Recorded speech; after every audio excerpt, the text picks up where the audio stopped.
Pablo comienza su carta a los Efesios con una majestuosa nota de agradecimiento, alabando a Dios por las bendiciones que ha derramado. Pablo argumenta que Dios ha estado obrando en estas bendiciones esenciales desde antes de la creación del mundo, y alaba a Dios por obrar a lo largo de los siglos en favor de los creyentes. Esta introducción de Pablo hace que Efesios sea especialmente valiosa para ilustrar cómo adorar y alabar a Dios por las tantas bendiciones que Él ha provisto. Bendito sea el Dios y Padre de nuestro Señor Jesucristo, que nos bendijo con toda bendición espiritual en los lugares celestiales en Cristo, según nos escogió en Él antes de la fundación del mundo, para que fuésemos santos y sin mancha delante de Él, elegidos y aceptados en Cristo. Pablo incluye una larga lista de regalos en Efesios 1, mientras agradece a Dios por las bendiciones del Evangelio. Pablo alaba a Dios por el hecho de que en Cristo nos bendijo con toda bendición espiritual en los cielos. Pablo enaltece la obra del Espíritu Santo en la vida de los creyentes. En él también vosotros, habiendo oído la palabra de verdad, el Evangelio de vuestra salvación, y habiendo creído en él, fuisteis sellados con el Espíritu Santo de la promesa, que es las arras de nuestra herencia hasta la redención de la posesión adquirida, para alabanza de su gloria.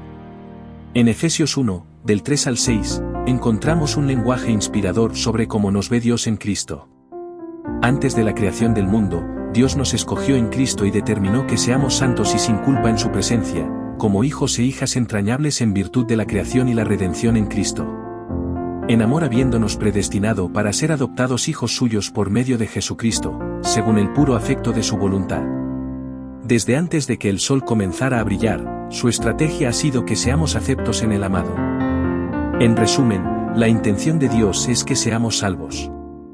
Perdemos la salvación solo por nuestras propias decisiones pecaminosas.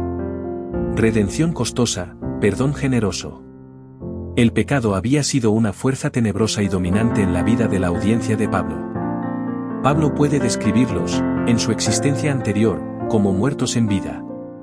Y Él os dio vida a vosotros, cuando estabais muertos en vuestros delitos y pecados, en los cuales anduvisteis en otro tiempo, siguiendo la corriente de este mundo, conforme al príncipe de la potestad del aire, el espíritu que ahora opera en los hijos de desobediencia, entre los cuales también todos nosotros vivimos en otro tiempo en los deseos de nuestra carne, haciendo la voluntad de la carne y de los pensamientos, y éramos por naturaleza hijos de ira, lo mismo que los demás.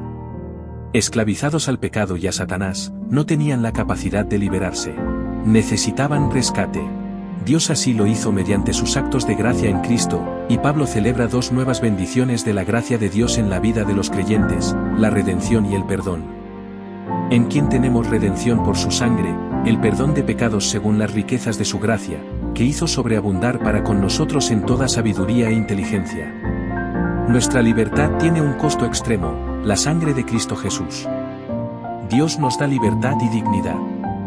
Ser redimido es llegar a ser ciudadano del cielo, en lugar de un esclavo de la tierra. El gran plan cristocéntrico de Dios.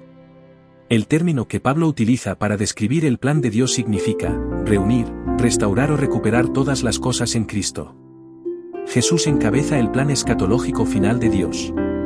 Este plan cristocéntrico se elaboró antes de la creación del mundo y es tan amplio que abarca todo el tiempo y el espacio. Pablo anuncia la unidad en Cristo como la gran meta divina para el universo. De reunir todas las cosas en Cristo, en la dispensación del cumplimiento de los tiempos, así las que están en los cielos, como las que están en la tierra. Al analizar el plan de Dios, que se cumplirá a su debido tiempo, Pablo comparte el tema que entretejerá a lo largo de la carta.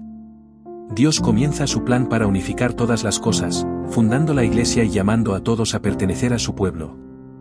De esta manera, la Iglesia advierte a los poderes malignos que el plan de Dios está en marcha y que el gobierno divisor de Satanás terminará. Para que la multiforme sabiduría de Dios sea ahora dada a conocer por medio de la Iglesia a los principados y potestades en los lugares celestiales. Vivir para alabar su gloria. Los creyentes de Éfeso parecen haber perdido el sentido claro de quiénes son como cristianos.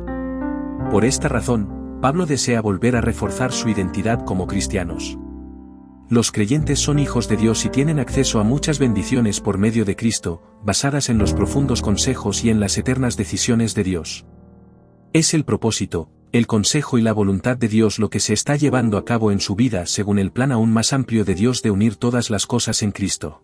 Su vida debe exaltar y dar gloria a Dios.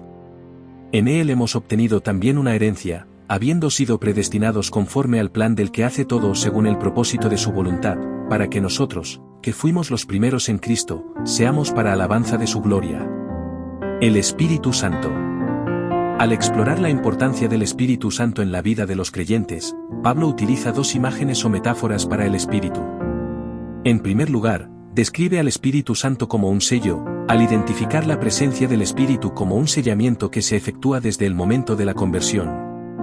En la antigüedad, los sellos se usaban para una amplia variedad de funciones, para autenticar copias de leyes y acuerdos, para validar la excelencia o la cantidad del contenido de un recipiente o para atestiguar transacciones, contratos, cartas, testamentos y adopciones. La presencia del Espíritu Santo en la vida marca a los creyentes como pertenecientes a Dios y transmite la promesa de Dios de protegerlos. En él también vosotros, habiendo oído la palabra de verdad, el evangelio de vuestra salvación, y habiendo creído en él, fuisteis sellados con el Espíritu Santo de la promesa. La segunda imagen que utiliza Pablo para el Espíritu Santo es la de garantía. El Espíritu Santo es la garantía de nuestra herencia, que señala hacia el momento en que la herencia se entregará en su totalidad.